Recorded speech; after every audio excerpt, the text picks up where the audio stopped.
Hello, I'm Holly and today's video is my April wrap-up. So April wasn't the best month for me in terms of my reading. Quantity-wise, I read a lot less than I have been reading in previous months, and I think that I was just prioritising other things. So I'm pretty sure in about March I started doing this like deep clean of the house. I'm sure everyone has all those old drawers and cupboards stuffed full of stuff that you've literally put in there for years and just like got it out of sight, out of mind. But I wanted to go through everything, so I'm slowly working through the house, and I just spent a lot of time doing that instead of reading. I also watched a lot of TV and films, so I'm still happy with what I did in the month. And actually, in terms of the quality of the books that I was reading, a lot of the books that I did read I absolutely loved. So let's start with my stats. I always start with my stats. In April I read 5 books, and this was a total of 1,629 pages, for an average of 54 pages per day and 326 pages per book. And then the average time that the book was on my physical TBR was 11 months, which I'm really happy about. That means that I am starting to read some of the books that have been on my TBR a little bit longer. In terms of star rating, I have decided to use half stars again. For the first few months of the year, I wanted to just go back to the full stars, but that doesn't really show how much I love a book,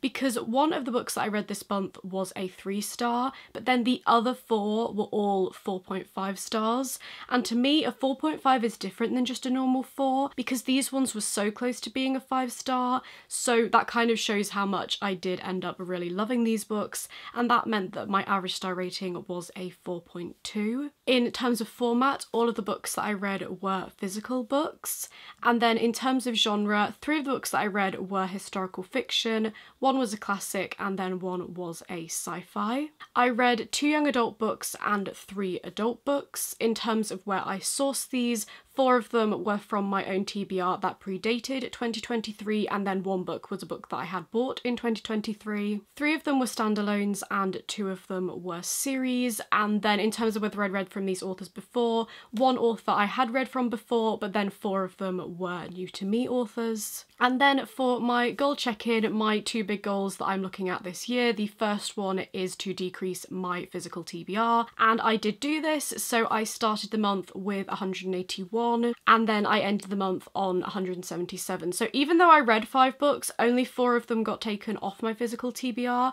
because one of the books that I read was part of like a bind up of the first 2 books. So I can't knock that off of my physical TBR until I have continued that series. And then last but not least, my series stats, so the number of series that I'm in the middle of. At the beginning of the month I was in the middle of 52, and then at the end of the month I was on 54, so I have increased that number. I did start 2 new series, but I'm very intrigued about what I think about those series in the future, because I'm definitely going to be continuing those ones. Okay then, so as always I'm going to rank these books, and my least favourite book of the month was my only 3-star read of the month, and that was The Lost Apothecary by Sarah Penner. This is a historical fiction slash a contemporary. Basically there are 2 timelines in this. One of the timelines is set in the past, one is set in the present, and in the past timeline there is this woman, this apothecary, who helps women to kill the awful men in their life. And then the present day timeline is following a completely unrelated woman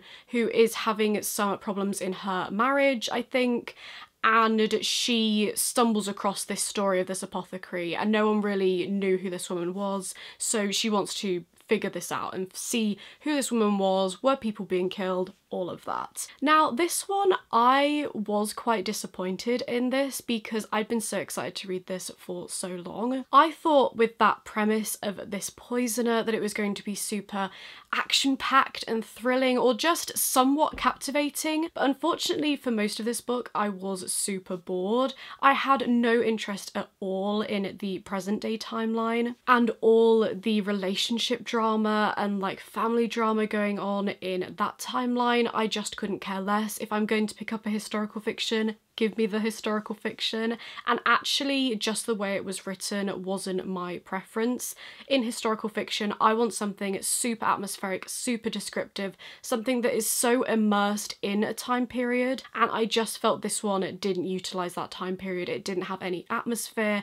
The writing style was very much this happened, then this happened, then this happened, no exploration, no setting the scene, and I just need that in my historical fiction to feel like I am in that setting, to make it believable. I also think that the feminist themes that are obviously in this book, the things that it was discussing, were a little heavy-handed, a little bit in your face. I felt there could be a little bit more development or exploration of that, and the ending also annoyed me so much because something happened at the end that was very impactful, and then the author did something to kind of lessen that impact, and it just annoyed me. I did still rate this 3 stars. I didn't hate this book, and it was actually a very fast read for me. It isn't very long, so I didn't totally hate this one, but it definitely wasn't the book that I was hoping it was going to be. Next up, I have Kindred by Octavia E. Butler. This is a historical fiction slash sci-fi. Essentially, you are following this woman in the 70s, I think, in 1976,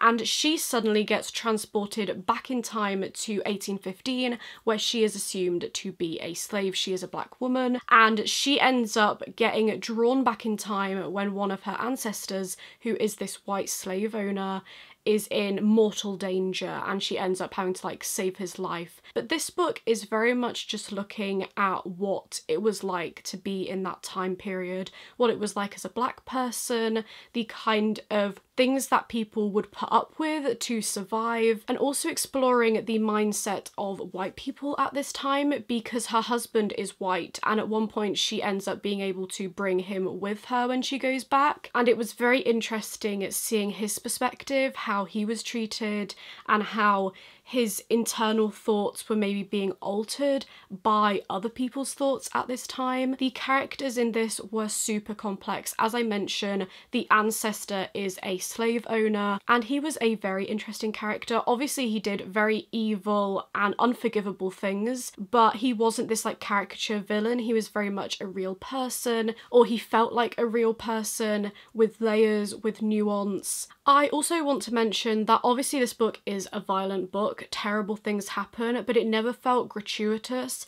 It felt very respectful, and I think what Octavia Butler can do so well is every single word, every single sentence is so carefully thought over. It means something, and a lot of the things are alluded to. You don't have to show every single thing happening. As a reader, it's still horrifying to imagine what's happening in your head, even if it's not on page and it's just, you know, alluded to. And while this wasn't a very plot-driven book, it's very much just like the day-to-day monotony of life, and there were some action moments, but a lot of this is just following characters day-to-day, just trying to exist, and Dana trying to survive. And I really enjoyed this. It wasn't a 5-star, this one was a 4.5, so I did thoroughly enjoy this, but the only problem that I had is that I did find it a little bit put downable. I don't know if it was the subject matter, obviously it's quite intense, or whether I was feeling a bit slumpy, but sometimes I'd put this down for a few days and not really think about it, so I just couldn't give it that 5-star. I still think that this is a fantastic book. It's very thought-provoking, and if you want to try Octavia Butler, I would definitely recommend it. Starting with this one. The first book that I read in April was actually Anne of Green Gables by L.M. Montgomery. This is a children's classic, and this is the definition of cottagecore. You are following this orphan called Anne, and she goes to these siblings who are farmers, and they're expecting a boy. Obviously they get Anne, and this was just so quaint, so cozy, so beautiful of a story. The way that this book just talked about nature and the countryside, it was just so beautiful, and it made me appreciate spring a lot more, because that's not my favourite season, but the way that it was described in this, it was absolutely gorgeous. The writing in this was a 10 out of 10. I loved following Anne as our main character. She has a lot of flaws, but she's always trying to improve and she definitely learns from her many mistakes, and I just really loved Anne as a character. I loved how she viewed the world. She was such a force of joy and positivity. And I will mention that this is more like a series of little mini moments in Anne's life. It's not like this continuous story. A lot of time is skipped over, so you are just following Anne at very important moments in her life. And as well as the joyfulness in this book, there were also some very impactful and emotional moments as well, so do be aware of that if you're going to go into this. It's not all sunshine and roses, but I really love this one and I'm definitely going to be continuing in this series, hopefully very soon. I always say that and then it takes me a year to get to the next book, but I have it here because this is a bind up of the first 2 books in the series, so hopefully I can read it, especially in summer. I feel like it would be a perfect summer read. The next book, and my second favourite book of the month, was The Vanishing Half by Brit Bennett. This is another historical fiction. I was loving the historical fiction in April, but this one is following 2 sisters and then their 2 daughters. The 2 sisters are from this town where they are black people, but they are very light-skinned, and one of the sisters actually goes off and passes as white, and then it is following both of those 2 sisters' lives, how their lives differ, and then it is following their 2 daughters who end up meeting, and it's a very interesting discussion on race, obviously, and perceptions of race in particular. And this was a book that I loved. It was exactly the kind of book that I wanted to like sink my teeth into. There is so much depth, so many layers to this,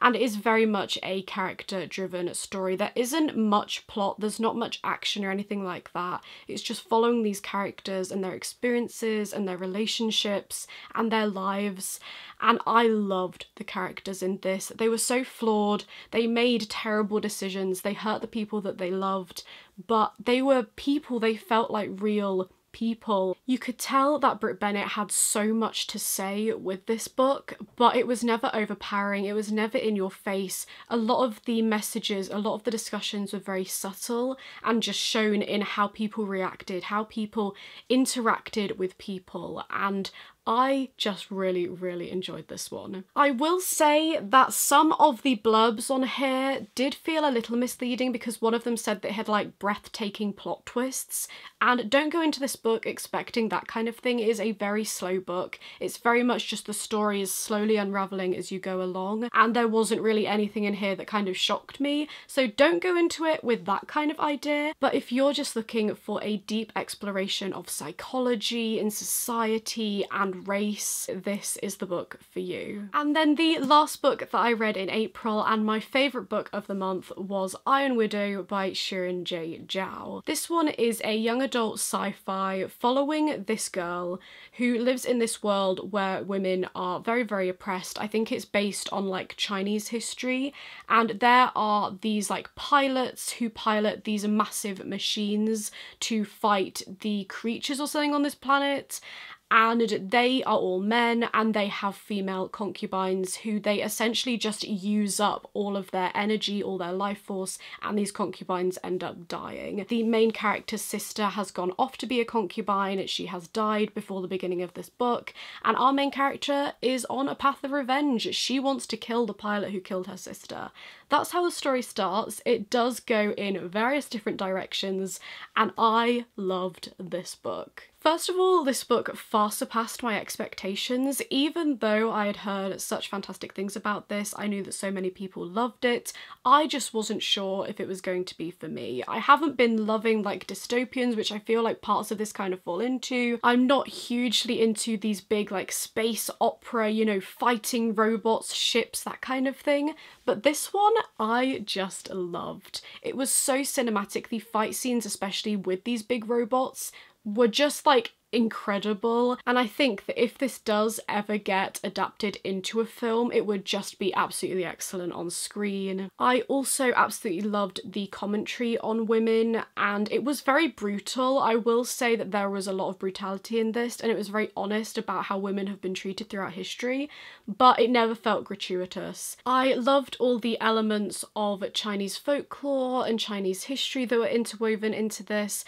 and I also really liked the romance. It was a surprising addition, but I was actually pretty invested in the romantic subplot, which I will say is only a subplot. This is a lot more about, you know, fighting back against the system rather than a romance. But if you do like just like a sprinkle of romance in your sci-fi or your fantasy, I think that you will really enjoy that element. However, this book wasn't a 5-star. I use Corpile, which is a rating system that was developed by G from Book Roast, where you rate books based on different things like characters and writing, and this was 1 point off getting a 5-star. And the reason for that is the first third of this book I loved. It was 5-star completely, but my interest did kind of peak and wane throughout this book. There were moments that I just wasn't as interested in, there were moments that I absolutely loved, and I do also think that all of the kind of plot twists and reveals that there are throughout this book didn't really shock me. And maybe that's because it's a young adult, but for example, there's like a big thing at the end that is kind of revealed, and that didn't shock me at all, and I feel like that was meant to be, you know, like the big bit of the book where you were like, oh my gosh, and I didn't get that feeling, unfortunately. However, I am very intrigued to see what the sequel to this book does because of that kind of last section. I'm very excited for when that comes out. I think it comes out next year. Let me know if I'm wrong, but I'm very, very excited for that. And yeah, overall, I absolutely love this book. I cannot recommend it highly enough. Even if you don't think it's going to be for you, if you just are interested in something that's very like action-packed, but also has a lot of commentary on society and how it treats women and how it treats certain members of society, I think that you could end up really enjoying this one too. But that is it for this wrap up. Let me know what you have been reading in April. Did you have any 5-star reads? I really need to try and find a 5-star read soon. But that is it for today's video. Thank you for watching. I hope you enjoyed, and to everyone out there, stay curious. Bye!